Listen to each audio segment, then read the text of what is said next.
बुशरा बीबी बाहर होती तो कोई फर्क नहीं पड़ता, लेकिन बुशरा बीबी तो ये कह रही हैं। अगर उनको वो चेयरपर्सन बनाते अच्छा। तो तब उनकी हैसियत होती ना।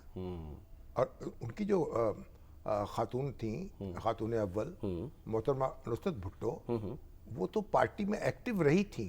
ठीक। जब जुल्फ़िकार अली भुट्टो साहब को गिरफ्तार किया गया अयूब खां के दौर में, अच्छा।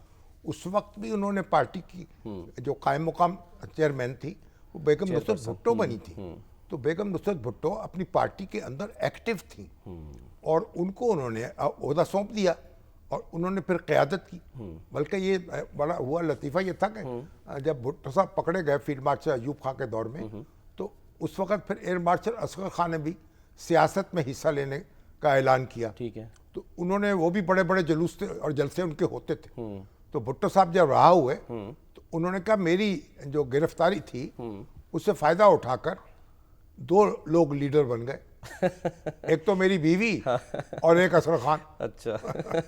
ये फप्ती कसी होने एयर मार्शल एग्जैक्टली। तो बहरहाल देखिए, अब अगर खान साहब उनको चेयरपर्सन बनाते तो तभी वो पार्टी के मामला संभालती ना, या उससे वो मुतल्लिक रही होती। वो तो बार बार कहती मैं गैर सियासी हूँ, हाँ जी। और उनके सारे लवाकिन भी ये कहते हैं। तो बहरहाल ऐसा हुआ नहीं। लेकिन सर जो ना खान साहब ने हाँ। बुशरा बीबी को क़यादत सौंपी, ना अलीमा बीबी को क़यादत सौंपी, उन्होंने बैरिस्टर गौहर को क़यादत सौंपी। न क़यादत तो सौंप दी और कुछ नहीं सौंपा।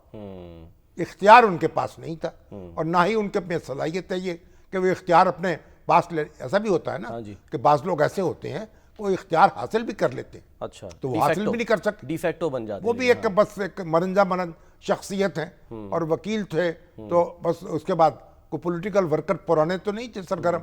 तो बहरहाल पार्टी की लीडरशिप उनके हिस्से में आई। अब ये जो बुशरा बीबी हैं, उन्होंने दरखास्त दी है भाई मेरे साथ जेल में को मुनासिब सलूक किया जाए। फर्स्ट लेडी रही उनको, वो फर्स्ट लेडी रही हैं। वो एक जाहिर है कि उनको बेटर क्लास मिलनी चाहिए थी। उनको मेरे ख्याल वो से ये क्लास दरखास्त में कह रही हैं कि जो सहूलतें इस वक्त बानी पीटीआई इमरान खान साहब को हासिल है वही सहूलतें जो वो मिलनी चाहिए। देखिए, वो एक यानी जो बेटर क्लास है वो तो हक है, उनका भी हक है, इमरान खान साहब के भी हक है। वो वजीर आजम ना भी हों तब भी उनका हक है। तो मतलब ये जो छोटापन है हमारे अहले इक़्तिदार का, जब इस तरह का सलूक करना और किसी के साथ जेल में उसको मुनासिब इकराम न करना, मेरा ख्याल इसको तो मतलब है इसकी तो मज़म्मत की जानी चाहिए। ठीक है। अच्छा शामी साहब, अगले टॉपिक पे जाने से पहले एक सवाल जो अक्सर लोग ज़ाहिर है आपसे भी करना चाहते हैं कि बातचीत हो रही है, मुज़ाकरात की खबरें आ रही हैं, वफ़द जा रहा है जेल में मिलने, ये सारी मुलाकातें हो गई ईद के दिनों में, वो क्या पॉइंटर्स होंगे, नुकात होंगे कि जिस पर कोई डील हो सकती है?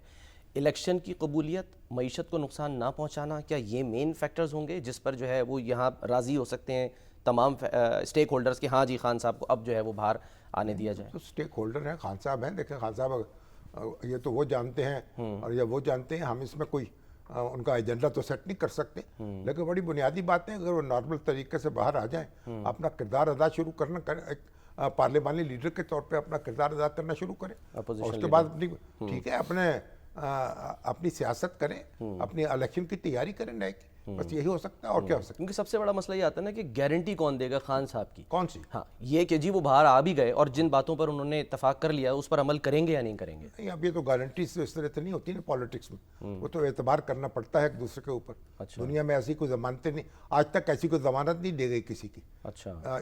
जब लोग रहा होते हैं तो वो अपने तरीके से अपना काम करते हैं। अभी तो देखे हैं कि जब बेनज़ीर भुट्टो जो हैं उनका मामला हुआ था, उनसे परवेज़ मुशर्रफ थे, तो कंडोलीज़ा राइस और अमरीकी हुकाम की बीच में पड़े थे ना। हाँ जी। क्या हुआ फिर? तो बेनज़ीर नवाज शरीफ साहब सर जब बाहर गए भुट्टो थे तो आ गई।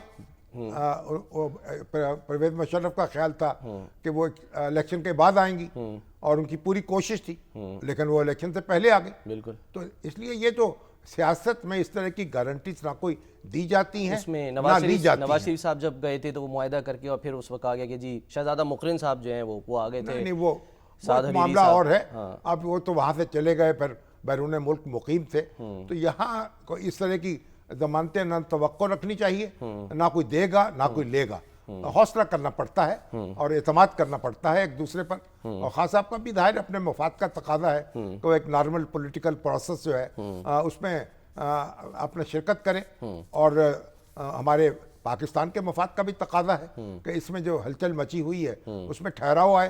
और इसमें तो देखिए जो दहशत गर्दी है और जो KPK के हालात हैं, जो बलूचिस्तान के हालात हैं, हम यकसुई के साथ उनका मुकाबला कर सकते। अब बलूचिस्तान में क्या है, अभी तो अख्तर मैंगल साहब वहाँ धरना दे के बैठे हैं, कहते मैं तो कोयटा में आके रहूंगा, और वो कोयटा में मैंने रेड जोन में आना है।